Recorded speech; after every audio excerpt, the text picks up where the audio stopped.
Dot dot into 100, ये हमारे पास factorial 100 का मतलब है। ठीक है, ऐसे अगर मैं आपसे कहूँ कि फैक्टोरियल 200 का मतलब क्या है, तो आप कहोगे सर 1 इंटू 2 इंटू 3 इंटू 4, ठीक है, एंड डॉट डॉट डॉट कहां तक जाएगा, 200 तक जाएगा।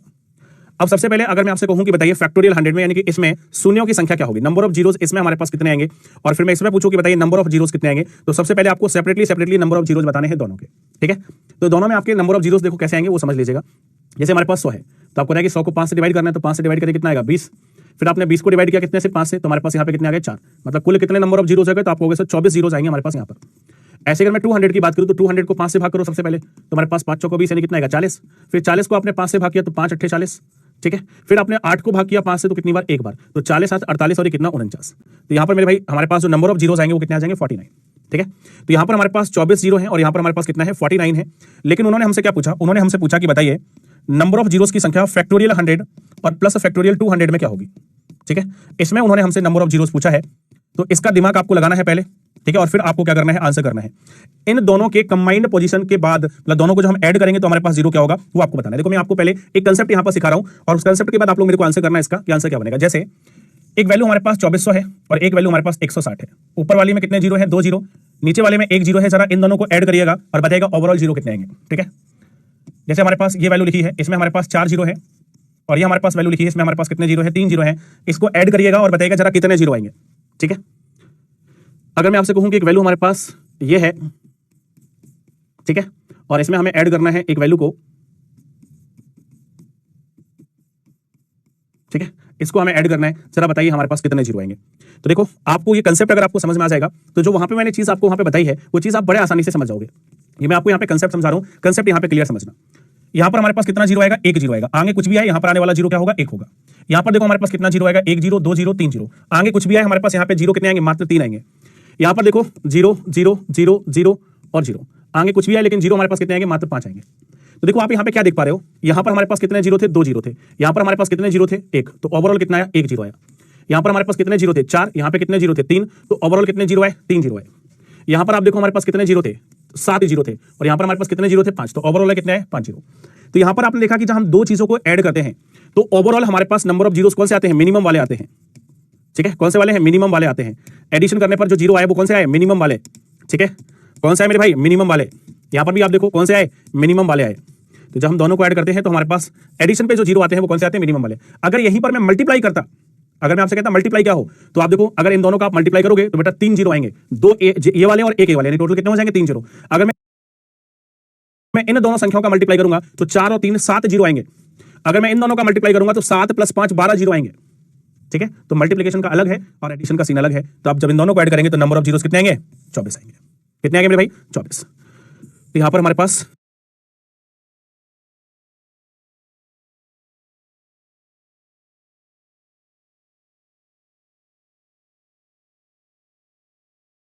आंसर क्या हो गया, आंसर हो गया हमारे पास 24, यानी कि पहला ऑप्शन जो है हमारे पास सही जवाब है।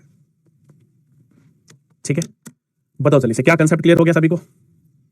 मुझे सभी का थम्स अप चाहिए है, सभी का थम्स अप चाहिए, हर एक बच्चे का ना। देखिए आप यही कहते हो कि नहीं, इसकी पावर 111 निकालना हो तो बड़े आसानी से निकाला जा सकता है। अगर मुझे फैक्टोरियल 10 में जीरो निकालना हो तो बड़े आसानी से निकाला जा सकता है। और अगर मुझे यहाँ पे 42 के अंदर जीरो निकालना हो तो बड़े आसानी से निकाला जा सकता है। बोलो कोई दिक्कत, आप कहोगे नहीं। ठीक है, तो देखो अगर मैं आपसे पूछूं कि जरा बताओ फैक्टोरियल 7 में कितने जीरो होंगे, फैक्टोरियल 7 में, तो आप कहोगे सर 7 को 5 से डिवाइड कर दो, तो 5 से डिवाइड करेंगे तो कितना आएगा, 1, यानी कि यहाँ पर 1 जीरो आएगा। ठीक है, यहाँ पर हमारे पास 1 जीरो आने वाला है और 1 जीरो की पावर कितनी है, 1 जीरो की पावर है हमारे पास फैक्टोरियल 6। और बेटा फैक्टोरियल 6 का मतलब एक्चुअल में कितना होता है, फैक्टोरियल 6 का मतलब होता है 120। फैक्टोरियल 6 का जो मतलब होता है वो कितना होता है, 120। देखो फैक्टोरियल 6 का मतलब क्या है, 1 × 2 × 3 × 4 × 5 × 6। ठीक है, तो ये 2 हो गया, 2 का 3 में 6, 6 का 4 में 24, 5 120, और 120 का 6 में करेंगे, सॉरी माफ कीजिएगा 720 आएगा।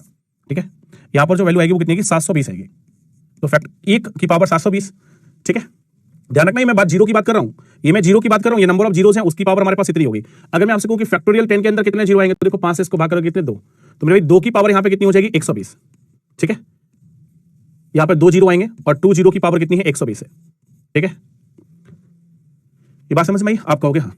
अब आप देखो ध्यान से समझना, अगर मैं यहाँ पर 42 की बात करूँ, 42 की अगर मैं बात करूँ कि 42 क्या होता है, तो 42 होता है मेरे भाई 7 × 3 × 2, यही होता है। और आप देखो इसमें कोई 5 नहीं आ रहा है, इसका मतलब यहाँ पर जीरो हमारे पास कितने आएंगे, 0 आएंगे। यहाँ पर जीरोस की संख्या कितनी होगी, 0 होगी।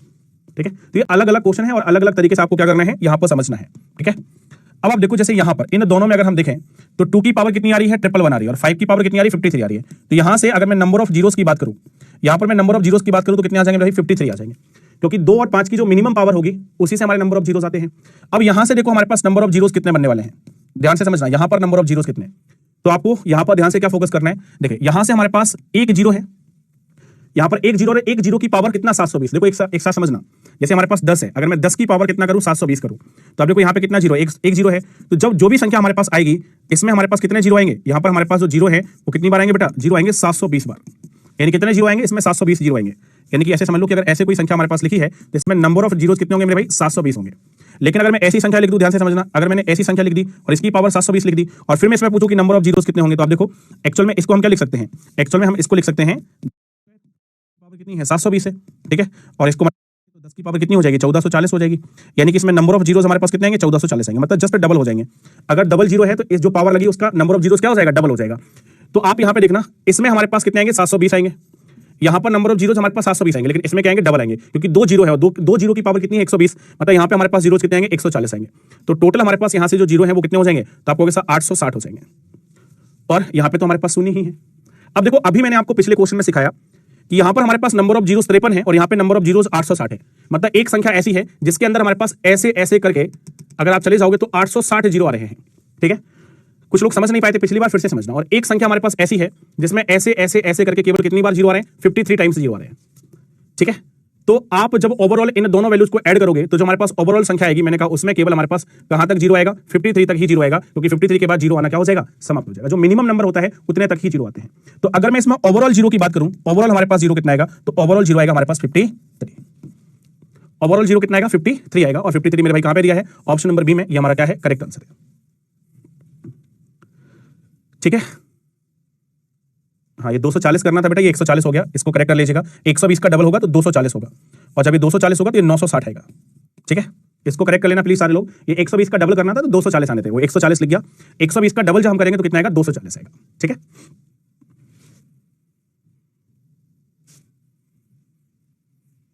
ठीक है, ध्यान रखना ये संख्या नहीं ली है मैंने, सबसे पहले ये समझना, अगर आप कंफ्यूज हो रहे हो तो मैं ऐसे लिख देता हूं, ये संख्या नहीं ली मैंने, 1 और 2 नहीं लिया है। मैंने आपसे कहा कि इसमें एक जीरो आ जाएगा, तो ये जीरो की पावर लिखी, इसमें 2 जीरो आएंगे। अगर कोई बच्चा कंफ्यूज हो रहा है तो यहां पर ऐसे लिख सकता हूं मैं। ठीक है, जब हम फैक्टोरियल 7 की बात करेंगे तो इसके अंदर कितना जीरो आएगा, एक जीरो आएगा, और जब हम फैक्टोरियल 10 की बात करेंगे तो इसके अंदर कितने जीरो आएंगे, 2 जीरो आएंगे।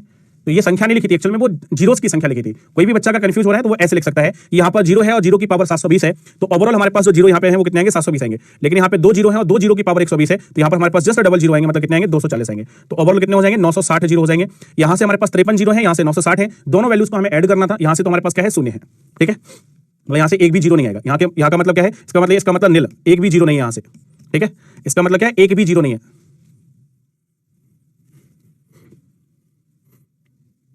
चलिए, देखिए आप लोग वही क्वेश्चन पूछते हो जो मैं बताता हूं, और तभी मेरे को गुस्सा आती है कि तुम लोग सुनते क्यों नहीं हो।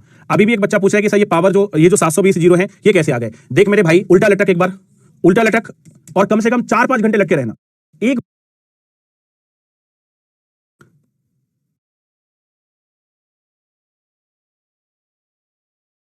फ्रैक्शंस क्या हैं, उसके बाद हम टाइप्स ऑफ फ्रैक्शंस के बारे में जानेंगे कि फ्रैक्शंस कितने टाइप की होती हैं। ठीक है, इसके अलावा यहां पर एक पॉइंट बीच में मिस हुआ है, मिक्स्ड फ्रैक्शन के बारे में हमें जानना है।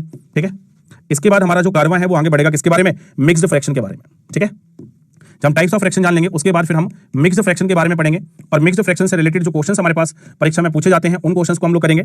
इसके बाद हमारा जो कारवां है वो आगे बढ़ेगा रिकरिंग फ्रैक्शन की तरफ, और रिकरिंग फ्रैक्शन में हमें समझना है कि कैसे हम लोग रिकरिंग फ्रैक्शन को जनरल फ्रैक्शन में कन्वर्ट कर सकते हैं, और यहां से जो एग्जाम में क्वेश्चन बनते हैं उनके बारे में जानेंगे। फिर हम कंटिन्यूड फ्रैक्शन के बारे में पढ़ेंगे, और कंटिन्यूड फ्रैक्शन से कैसे क्वेश्चंस बनते हैं इनकी चर्चा हम लोग यहाँ पे जो है वो करने वाले हैं। ठीक है, चलिए, तो सबसे पहले हम लोग चर्चा करेंगे किस पे, फ्रैक्शन पे। देखिए फ्रैक्शन होती क्या है, हालांकि इसकी चर्चा मैंने आपको कई बार बताई है, लेकिन फिर भी समझ लीजिए।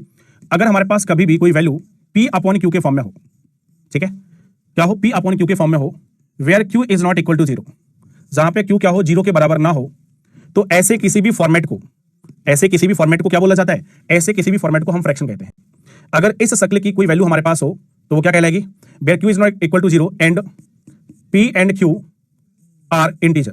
ये भी ध्यान रखना है, यहां पर P और Q जो है वो क्या होंगे, इंटीजर होंगे, मतलब पूर्णांक संख्या होगी। तो ऐसी किसी भी वैल्यू को हम लोग क्या बोलते हैं, ऐसी किसी भी वैल्यू को हम फ्रैक्शन यानी कि भिन्न बोलते हैं। ठीक है, ये हमारे पास क्या कहलाती है, फ्रैक्शन कहलाती है, यानी कि भिन्न कहलाती है। तो अगर कोई अब आपसे पूछे कि व्हाट इज फ्रैक्शन, तो आप कहोगे सर ऐसी कोई भी वैल्यू जो p अपॉन q के फॉर्म में हो, दैट इज फ्रैक्शन। जैसे उदाहरण में अगर मैं बात करूं आपसे, अगर मैं आपसे कहूं कि बताइए क्या 2 फ्रैक्शन है, आप कहोगे हाँ, क्योंकि 2 का मतलब क्या है, 2/1 है। अगर मैं पूछूं कि क्या 3/4 फ्रैक्शन है, आप कहोगे हाँ, 3/4 हमारे पास यहाँ पे क्या है, फ्रैक्शन है। अगर मैं यहाँ पर कहूं कि 17/4 क्या फ्रैक्शन है, आप कहोगे बिल्कुल है। अगर मैं आपसे कहूं कि 18/13 क्या फ्रैक्शन है, आप कहोगे हाँ। 17/19 क्या ये फ्रैक्शन है, हाँ। आप देख सकते हैं कि सारी की सारी जो वैल्यूज हैं वो हमारे पास किस फॉर्म में है, p अपॉन q के फॉर्म में है। और जहां पे p एंड q एक इंटीजर का मतलब होता है पूर्णांक, यानी कि पूरा पूरा अंक। इंटीजर को हिंदी में क्या बोलते हैं, पूरा। यहां पर हमारे पास जो संख्या है p और q वो क्या होगी, इंटीजर होगी। इंटीजर का मतलब क्या होगा, पूर्णांक संख्या होगी। ठीक है, बात समझ में आ रही है सभी को। हर एक चीज मैं बता चुका हूं, तो प्लीज आप, इसीलिए मैंने कहा कि पढ़ के बैठे। जैसे मैंने ये लिखा, कई सारे बच्चे रैशनल और इरेशनल पे पहुंच गए, क्योंकि उन्होंने अपने बचपन में जब वो बड़े हो रहे थे, हालांकि अभी वो बचपन में है क्योंकि बड़े तो हुए नहीं। अगर अभी भी आप बचपन में हैं तो आपको नजर आएगा कि ये रैशनल की डेफिनेशन थी, लेकिन अगर आप बड़े हो गए हैं और आपने मेरे से पढ़ लिया है तो आप ये समझ जाएंगे कि this is not the definition of rational number, है ना।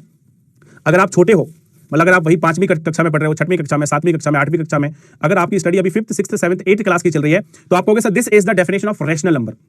और अगर आपने हमसे पढ़ लिया है, आपने हमारी सारी चीजें जान ली हैं, आपने सारा सेशन हमारे ले लिए हैं, तो आपको इतनी बात समझ में आ गई होगी, this is not the rational number. ठीक है, रैशनल और इरेशनल अलग से मैंने कराया है, पूरी डेफिनेशन बताई है, पूरा एक चीज आपको क्लियर किया है रैशनल और इरेशनल के बारे में। So guys, this is the definition of fraction. ये किसकी डेफिनेशन है, फ्रैक्शन की डेफिनेशन है। और ध्यान रखना, यहां पर जो p अपॉन q है, ठीक है, यहां पर जो p अपॉन q है, इसके बारे में भी मैं थोड़ा सा समझा देता हूं आपको। यहां पर जो p यानी कि जो ऊपर वाली वैल्यू है, इसको हम लोग किस नाम से पहचानते हैं, न्यूमरेटर के नाम से पहचानते हैं। ये क्या कहलाता है, न्यूमरेटर, यानी कि हिंदी में बोलते हैं इसको हम अंश। ठीक है, न्यूमरेटर के नाम से पहचाना जाता है। और ऐसे ही अगर हम लोग इसकी बात करें, यहां पर जो हमारे पास संख्या है, ये किसके नाम से पहचानी जाती है, ये डिनोमिनेटर के नाम से पहचानी जाती है। ठीक है, इसको हम लोग डिनोमिनेटर यानी कि क्या बोलते हैं, हर बोलते हैं। तो किसी भी फ्रैक्शन में जो ऊपर वाली वैल्यू होती है वो न्यूमरेटर यानी कि अंश कहलाती है, और जो नीचे वाली वैल्यू होती है उसको हम डिनोमिनेटर यानी कि हर बोलते हैं। ठीक है, ये बात भी आपको यहाँ पे क्या करनी है, ध्यान रखनी है। तो बेसिकली अगर पूछा जाए व्हाट इज फ्रैक्शन, तो आप कहेंगे कि the term which is maintaining the form of p upon q where q is not equal to 0 and p and q are integers number, that is called fraction। भिन्न हमारे पास क्या है, भिन्न हमारे पास p अपॉन q के form में होती है, जहां पे q जो है वो 0 के बराबर नहीं होता है, तथा p व q पूर्णांक संख्या होती है। ऐसी किसी भी आकृति को हम क्या बोलते हैं, भिन्न यानी कि फ्रैक्शन बोलते हैं।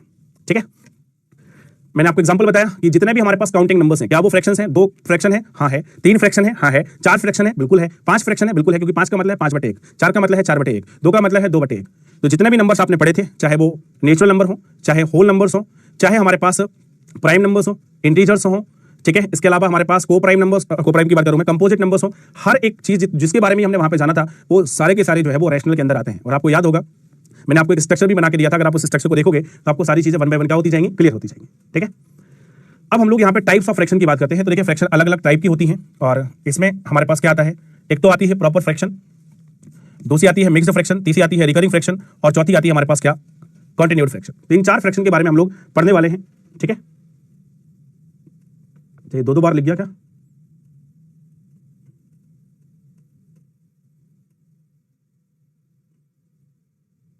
चलो इसको मैं हटा देता हूं। ठीक है, तो यहां पर हम लोग सीधा स्टार्ट कर रहे हैं, कहां से, फ्रैक्शन क्या है, फ्रैक्शन के बाद टाइप्स ऑफ फ्रैक्शन क्या है। तो इतने प्रकार की फ्रैक्शंस हैं।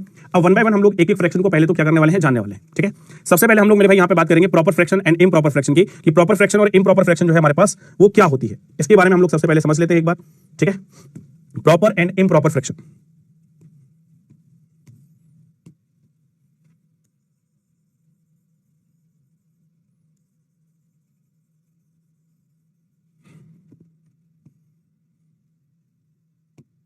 चलिए, प्रॉपर एंड इम्प्रॉपर फ्रैक्शन के बारे में सबसे पहले हम समझते हैं कि प्रॉपर फ्रैक्शन क्या है हमारे पास और इम्प्रॉपर फ्रैक्शन क्या है। ठीक है, सबसे पहले इसके बारे में जानते हैं। देखिए, कोई भी फ्रैक्शन हमारे पास प्रॉपर फ्रैक्शन कब कहलाती है, अगर मैं आपसे कहूं कि कोई भी फ्रैक्शन जो है वो प्रॉपर फ्रैक्शन है। ठीक है, सबसे पहले हम यहां पे बात करने वाले हैं प्रॉपर फ्रैक्शन की। ठीक है, तो आपको समझना है कि सबसे पहले हमारे पास जो प्रॉपर फ्रैक्शन है वो क्या होगी। थोड़ा सा और इसको हम अच्छे से लिख लेते हैं।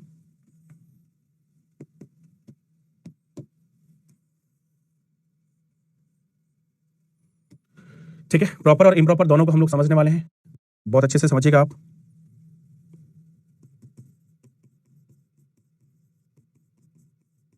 Proper fraction and improper fraction. ठीक है, देखिए, अगर हमारे पास कोई भी फ्रैक्शन यहां पर है, कोई भी फ्रैक्शन है, और सबसे पहले हम लोग बात करते हैं किसकी, न्यूमरेटर की। अभी मैंने बताया था आपको कि न्यूमरेटर क्या होता है, तो ध्यान रखना, अगर हमारे पास जो न्यूमरेटर है वो छोटा है किससे, डिनोमिनेटर से। अगर न्यूमरेटर की वैल्यू हमारे पास डिनोमिनेटर से छोटी आती है, ठीक है, डिनोमिनेटर से छोटी आती है, यानी कि जो अंश है उसकी वैल्यू अगर छोटी है किससे, हर की वैल्यू से, तो ऐसी फ्रैक्शन को हम लोग क्या बोलते हैं, ऐसी फ्रैक्शन को हम लोग प्रॉपर फ्रैक्शन बोलते हैं। ठीक है, ऐसी फ्रैक्शन को हम लोग क्या बोलते हैं, प्रॉपर फ्रैक्शन बोलते हैं। तो जो कंसेप्ट है हमारे पास प्रॉपर फ्रैक्शन का वो क्या है कि जो न्यूमरेटर है वो छोटा होना चाहिए डिनोमिनेटर से। उदाहरण की बात हम लोग कर लेते हैं, जैसे हमारे पास फ्रैक्शन है 1/2, हमारे पास फ्रैक्शन है 3/4, हमारे पास फ्रैक्शन है 5/7 ... etc। ये सारे हमारे पास एग्जांपल हैं किसके, प्रॉपर फ्रैक्शन के। क्यों? क्योंकि यहां पर अगर आप देखें प्रॉपर फ्रैक्शन की अगर मैं बात करूं तो मैंने कहा ऊपर वाली जो वैल्यू है वो नीचे वाली वैल्यू से क्या होती है, छोटी होती है। ठीक है, और अगर मैं इम्प्रॉपर फ्रैक्शन की बात करूं तो इम्प्रॉपर फ्रैक्शन हमारे पास क्या होती है, ये जस्ट उल्टी होती है पहले वाले की। ठीक है, ये जस्ट हमारे पास क्या है, उल्टी होती है पहले वाले की। और इसका कंसेप्ट क्या है, इसका कंसेप्ट है कि जो न्यूमरेटर है, ठीक है, जो न्यूमरेटर यानी कि जो अंश है, न्यूमरेटर यानी कि जो अंश है, इसकी जो वैल्यू है वो हमारे पास बड़ी होती है किससे, जो न्यूमरेटर की वैल्यू है ये बड़ी होती है किससे, डिनोमिनेटर की वैल्यू से। तो अगर न्यूमरेटर बड़ा है डिनोमिनेटर से तो वो इम्प्रॉपर कहलाएगा, और अगर छोटा है तो वो क्या कहलाएगा, प्रॉपर कहलाएगा। यहां पर मैं उदाहरण दे देता हूं, जैसे मैं आपसे कहूं कि फ्रैक्शन हमारे पास अभी मैंने लिखी थी 17/4। ठीक है, यहां पर 7/3 मैंने लिख लिया, 48/15 लिख ली। ये सारे हमारे पास एग्जांपल है किसके, इम्प्रॉपर फ्रैक्शन के। तो एक बार जल्दी से आप बस मेरे को कंफर्म कर दो कि क्या आप सभी को ये समझ में आ गया कि इम्प्रॉपर फ्रैक्शन क्या है और प्रॉपर फ्रैक्शन क्या है। ठीक है, एक बार सारी बच्चा पार्टी मेरे को जल्दी से बता देगी, क्या आप सभी को ये कंफर्म है कि इम्प्रॉपर फ्रैक्शन क्या है और प्रॉपर फ्रैक्शन क्या है।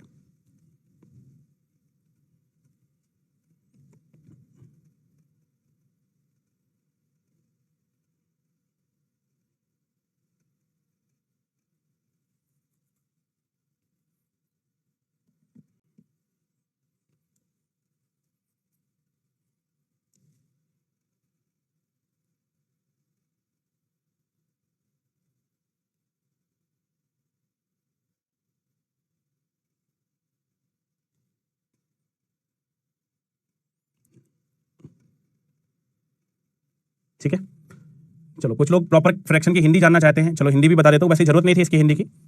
इसको हम बेटा बोलते हैं उचित। ठीक है, इसको बोलते हैं उचित भिन्न। अगर आपको कुछ चीज नहीं बताइए तो आप समझ लो उसकी कोई जरूरत नहीं है। और इसको बोलते हैं अनुचित भिन्न। ठीक है, उचित एंड अनुचित। चलो ठीक है, तो जो लोग भी भाई साहब हिंदी वाले थे वो यहाँ पे समझ ले कि उचित और अनुचित भिन्न हमारे पास इसकी क्या हो जाएगी, हिंदी हो जाएगी, उचित एंड अनुचित भिन्न। तो सबको समझ में आ गया होगा कि उचित भिन्न क्या है और अनुचित जो भिन्न है वो हमारे पास क्या है, कोई भी दिक्कत यहाँ पे नहीं होगी। इसके बाद हमें बात करनी है मिक्स्ड फ्रैक्शन की, यानी कि मिश्रित भिन्न की। तो देखिए अभी मैंने आपको बताया कि हमारे पास सबसे पहले क्या आती है, इम्प्रॉपर फ्रैक्शन आती है। ठीक है, और जब कोई फ्रैक्शन इम्प्रॉपर होती है तो मैथमेटिक्स में ये माना जाता है कि किसी भी फ्रैक्शन को आप इम्प्रॉपर फॉर्म में मत रखिए।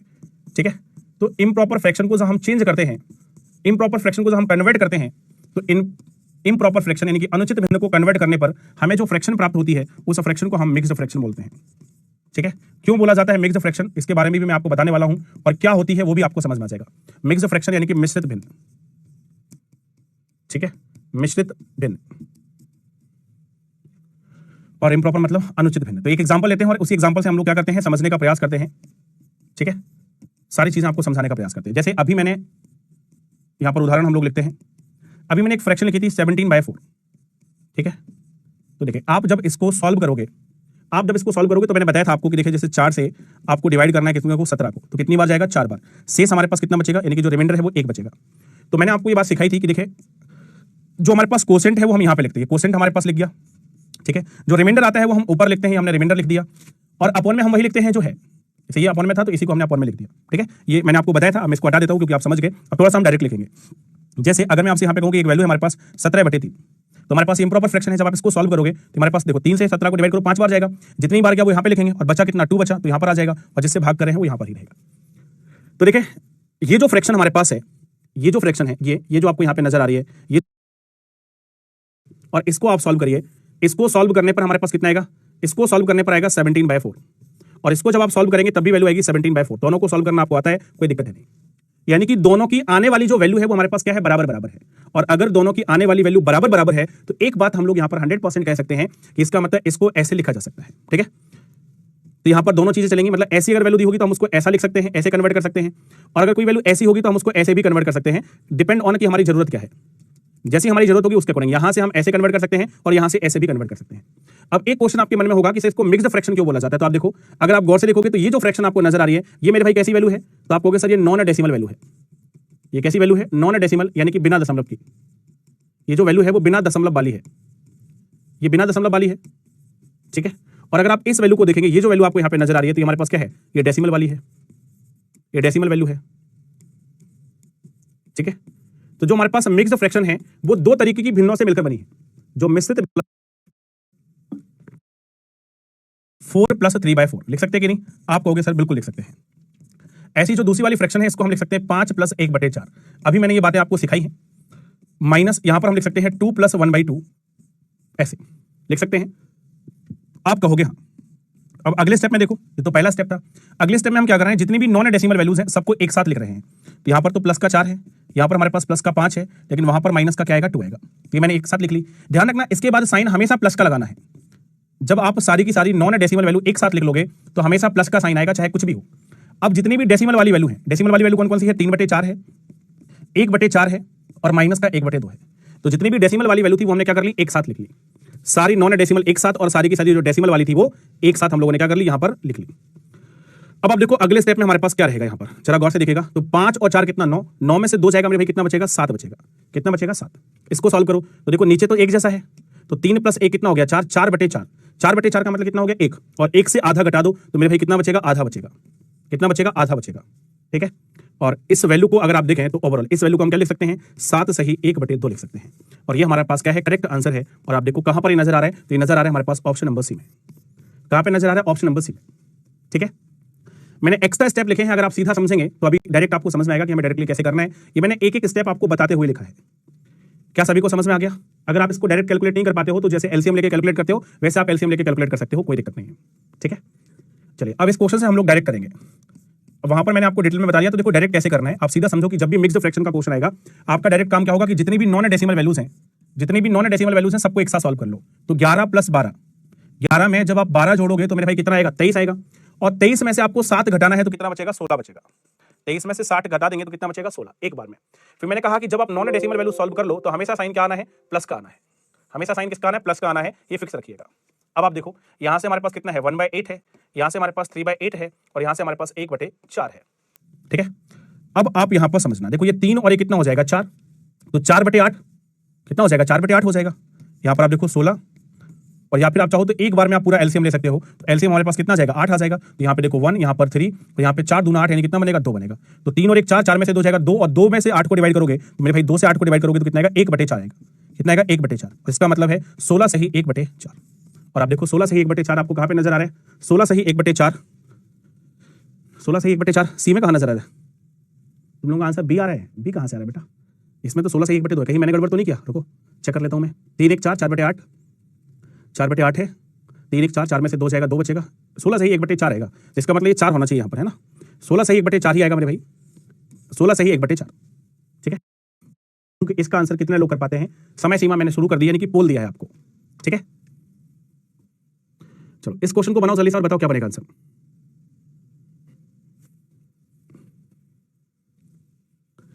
कह रहा मैं, तुम लोग देखो सुनते गलत हो। मैंने कब बोला कि अंदर के सारे प्लस होंगे? ये मैंने कहा कहीं पर भी कि अंदर के सारे प्लस होंगे, नहीं। मैंने कहा कि जब आप नॉन डेसिमल वैल्यू को सॉल्व कर लोगे तो उसके बाद जो साइन आएगा वो हमेशा प्लस आएगा। मैंने ये नहीं कहा कि अंदर वाले सारे प्लस। यहां पर भी 143, यहां पर भी 143, मतलब सभी जगह सिमिलर टर्म है।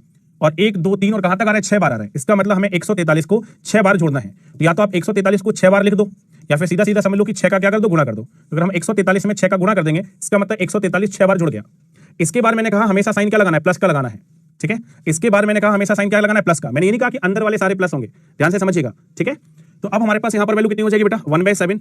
यहां पर हमारे पास कितना है, 2/7। फिर हमारे पास ऐसे ही 3/7 आएगा, ऐसे ही हमारे पास 4/7 आएगा, ऐसे ही हमारे पास 5/7 आएगा, और ऐसे हम अंतिम पे पहुंचाए जाएंगे जो हमारा कितना है, 6/7 है, ठीक है। जो हमारे पास कितना है, 6/7 है। तो ये हमारे पास पहला स्टेप हो गया।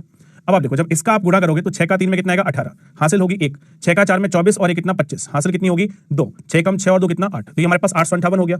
इसको हमें सॉल्व करना है, तो मेरे भाई एलसीएम कितना आएगा, 7। तो 1 + 2 + 3 + 4 + 5 + 6, ये हमारे पास सारे क्या हो जाएंगे, प्लस हो जाएंगे, ठीक है। अगला स्टेप देखते हैं हम लोग। यहां पर हमारे पास 858 ही रहेगा। यहां पर देखो 6 5 11 4 15 3 18, तो 20 और 1 कितना, 21। तो 21/7, और इससे सॉल्व करोगे तो कितना आएगा मेरे भाई, 3 आएगा। यानी कि 858 में 3 जोड़ दो तो कितना हो जाएगा, 861 हो जाएगा, 860।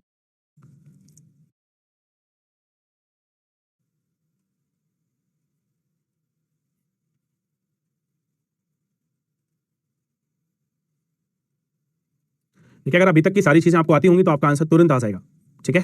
और अगर अभी तक की सारी चीजें आपको नहीं आती होंगी तो आंसर आना थोड़ा सा मुश्किल काम है। सिखा कह रही है सर मुश्किल वाले हमें दे देते हैं। हाँ बेटा, देखो तुम्हें आसान थोड़ी सॉल्व करना है, आसान तो मेरे लिए है, ठीक है, क्योंकि मुश्किल वाले तो मेरे को आते नहीं है, मेरे को आते हैं आसान वाले, ठीक है। तो आसान वाले मैं तुमको करा देता हूँ और मुश्किल वाले तुमको दे देता हूँ, क्योंकि वो अपन को आता नहीं और जो अपन को नहीं आता वही तो आपको सीखना है ना।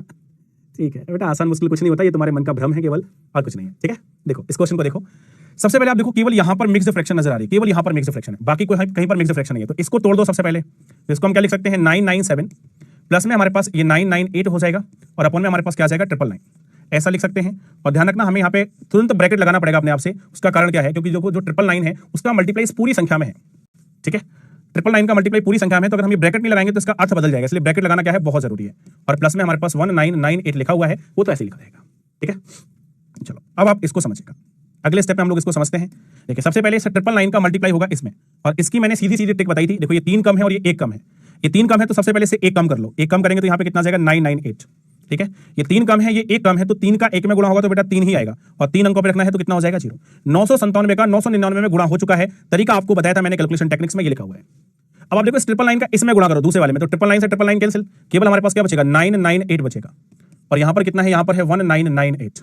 बस केवल इस कहानी, इतनी सी कहानी है, इसको आपको क्या करना है जोड़ना है, ठीक है। इसको क्या करना है जोड़ना है। तो आप देखो 8 और 8 कितना हो गया 16, 16 और 3 मेरे भाई कितना हो गया 19, 19 का 9 हासिल कितनी आएगी, हासिल आएगी 1, तो 9 और 1 यहाँ पे कितना हो जाएगा 10, ठीक है। 10 और 9 कितना हो जाएगा 19, 19 और 0 19 ही रहेगा, तो 19 का 9 हासिल कितनी आएगी 1, ठीक है। यहाँ पर 9 9 18 19, कैलकुलेशन आप चेक कर लेना जरा, वैसे कैलकुलेशन तो सही है, ये 998 और ये 1999 मतलब सही है, ठीक है। तो हम ऐड कर लेते हैं 8 8 16 3 19 हासिल 1, 9 9 18 1 19 हासिल, 3 घटाना था, लेकिन ये बहुत मतलब कॉमन क्वेश्चन है, लगभग हर एक सेशन में सब लोग पूछते हैं सब बुक का नेम बता दो, ठीक है। एक बच्ची है जिसका कमेंट आता है आप कहते तो वो प्रैक्टिस करना है, लेकिन प्रैक्टिस कहां से करें, दिस इज वेरी इंपॉर्टेंट, ठीक है। आप देखो अगर आप कल का सेक्शन देखोगे तो मैंने आपको सारी चीजें बता रखी है कि प्रैक्टिस आपको कहां से करनी है, कौन सा आपको बुक लेना है, ठीक है। वैसे तो मैंने कह रखा है कि बुक आपको लेनी नहीं है, मैं प्रैक्टिस की जब बात करता हूं तो मैं प्रैक्टिस में केवल आपसे कहता हूं कि जो मैंने आपको क्लास में कराया इसी का आपको रिवीजन करना है, ठीक है।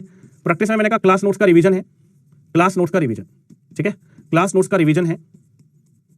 और क्लास नोट्स का जब रिवीजन आप करें तो देखो सबसे पहले तो आपको क्लास नोट्स प्रिपेयर करने, तो एक बार रिवीजन तब हो गया, फिर जितने भी क्वेश्चन मैंने क्लास में कराए उन क्वेश्चन को आप दोबारा अपने आप से सॉल्व करिए, देख के नहीं, अपने आप से सॉल्व करिए, जहां फंसे वहां सॉल्यूशन देखें, और फिर यही काम आपको तीसरी बार करना है। तो रिवीजन ये है आपका, ठीक है। और जब आप इतना काम कर लोगे तो आपका काम जो है वो यहां पर हो जाएगा, ठीक है।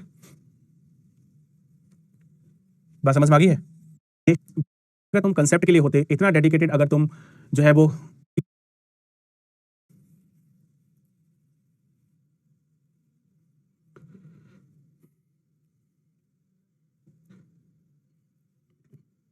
बेटा 998 कहां से आया मैं कतई नहीं बताऊंगा, तुम खुद पता करो 998 कहां से आया, ठीक है। ऐसे नॉनसेंस क्वेश्चन पूछे आंसर थोड़ी मैं करने वाला हूं तुमको, ठीक है। इसलिए कहता हूं ध्यान से सुना करो, फिर से देखो वीडियो, फिर नहीं सुनाई दी फिर से देखो, फिर नहीं सुनाई दी फिर से देखो, फिर नहीं सुनाई दी फिर से देखो। जब आप एक बार एक वीडियो 25 बार देगी तो सुनाई ना सुनाई दे ही जाएगा, और फिर अगली बार तुम्हें इसकी जरूरत नहीं पड़ेगी कि मुझे सुनाई नहीं दिया था, ठीक है। लेकिन एक बार तुम्हें करना पड़ेगा, मैंने बताया उस क्वेश्चन में कि 998 कहां से है, दोबारा नहीं बताऊंगा। इस क्वेश्चन का आंसर करो, चलिए सर बताओ क्या आना है आंसर। देखो क्या है, यहां पर हमारे पास 11 लिखा है, यहां पर कितना है 17, ठीक है। और यहाँ पर हमारे पास 5 और यहाँ पे कितना है 2 है, तो 5 और 2 7, 17 में से 7 घटा दो 10 बचा, 10 और 11 कितना हो गया 21। तो हमारे पास जो पूरी यानी कि जो नॉन डेसिमल वैल्यू है वो कितनी आएगी 21 आएगी।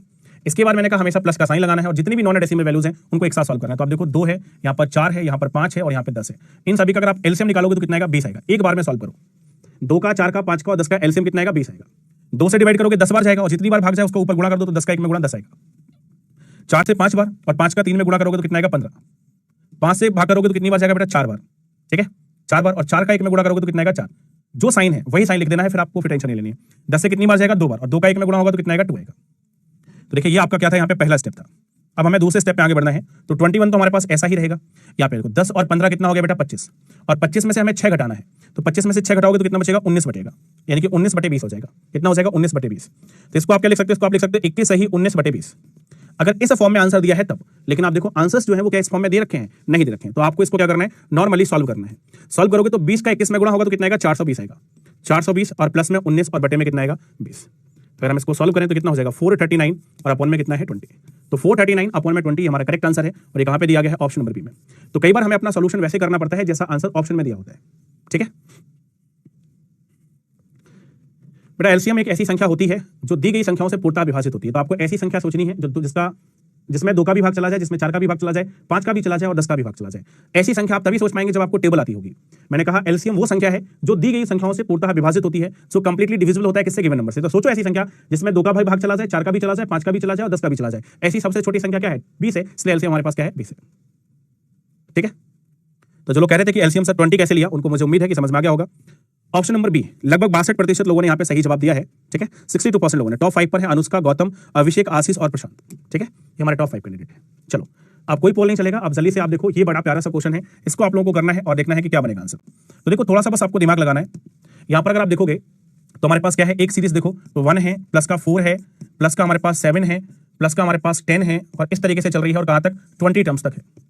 कहां तक है मेरे भाई, 20 टर्म्स तक है। एक तो हमारे पास यहाँ पर ये वैल्यू आ गई। ठीक है, ये जितनी भी नॉन डेसिमल वैल्यूज थी मैंने एक साथ लिख ली। मैंने कहा उसके बाद हमेशा साइन क्या है, प्लस।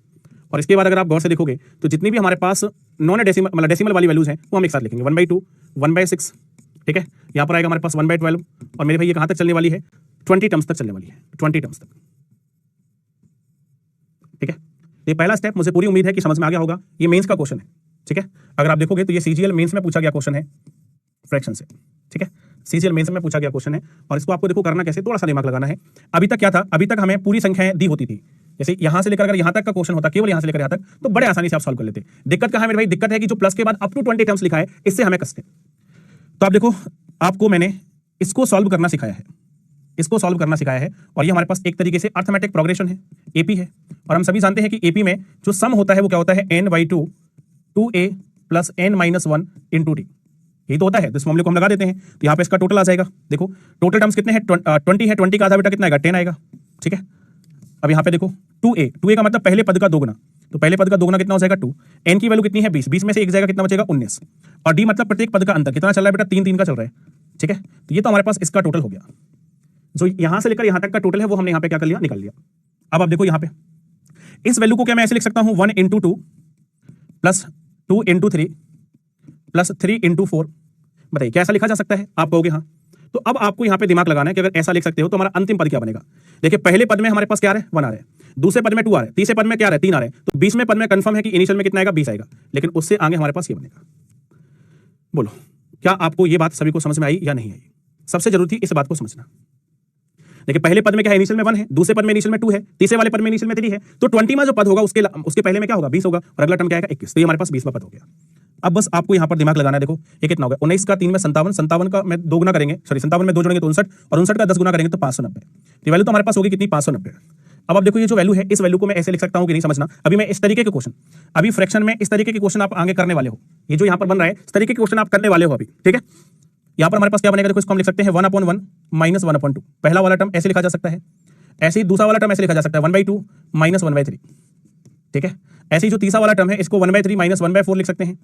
ठीक है, इसी तरीके से हमारे पास ये चलता रहेगा। और लास्ट वाले टर्म को हम क्या लिख सकते हैं, लास्ट वाले टर्म को लिख सकते हैं 1/20 और माइनस 1/20। ठीक है, ये चीज आपको समझनी है। और कैसे लिख सकते हैं, देखो मैंने कहा कि जैसे यहाँ पे 1 × 1/2 लिखा है, इसकी जगह मैंने क्या लिख दिया, इसकी जगह में लिख दिया 1/1 माइनस 1/2। तो जब इसको सॉल्व करेंगे तो कितना आएगा, 1/2 आएगा। और देखो यहाँ पर ये 1 है और 1 में से आधा चला जाएगा, कितना बचेगा, आधा। तो देखो ये दोनों बराबर चीजें लिखी हैं। अगर बराबर लिखा है तो इसका मतलब इसकी जगह ये लिख सकते हैं, इसकी जगह ये लिख सकते हैं। और समझना अगली वाली बात, जैसे हमारे पास यहाँ पे लिखा है 1/2 × 3, इसको मैंने लिख दिया 1/2 माइनस 1/3।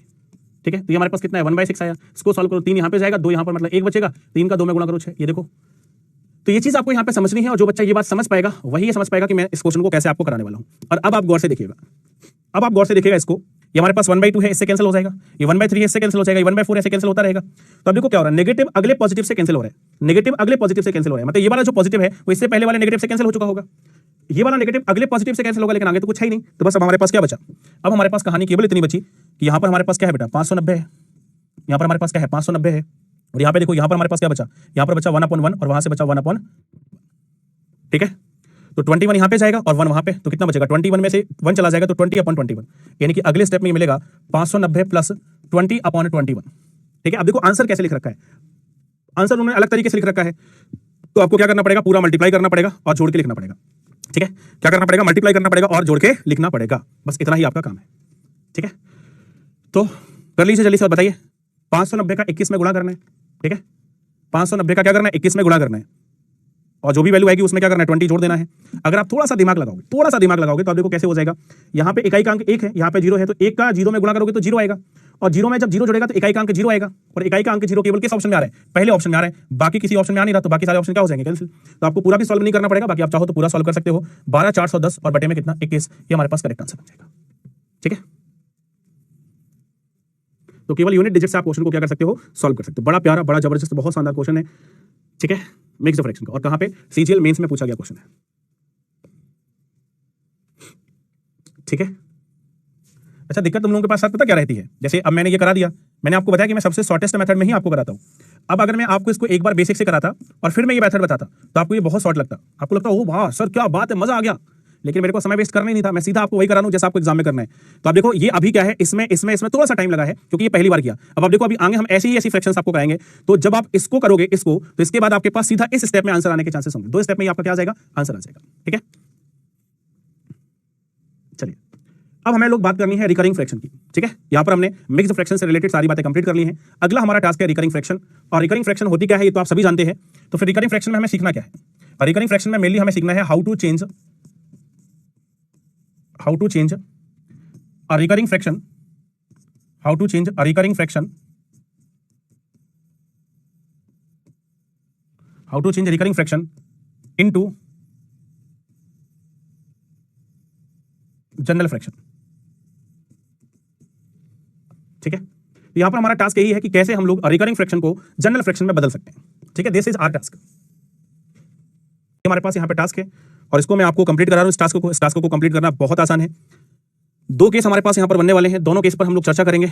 दोनों केस पर 1 बाय 1 हम लोग अपनी जो है कहानी देखते हैं, क्या कहानी हमारे पास यहां पर रहने वाली है। ठीक है, केस नंबर यहां पर 2 आएगा और यहां पर हमारे पास केस नंबर क्या आएगा? 1 आएगा। ठीक है, केस 2, और यहां पर हमारे पास रहने वाला है क्या? Case number 1, case number. ठीक है, 1 मिनट रुकिएगा सभी लोग।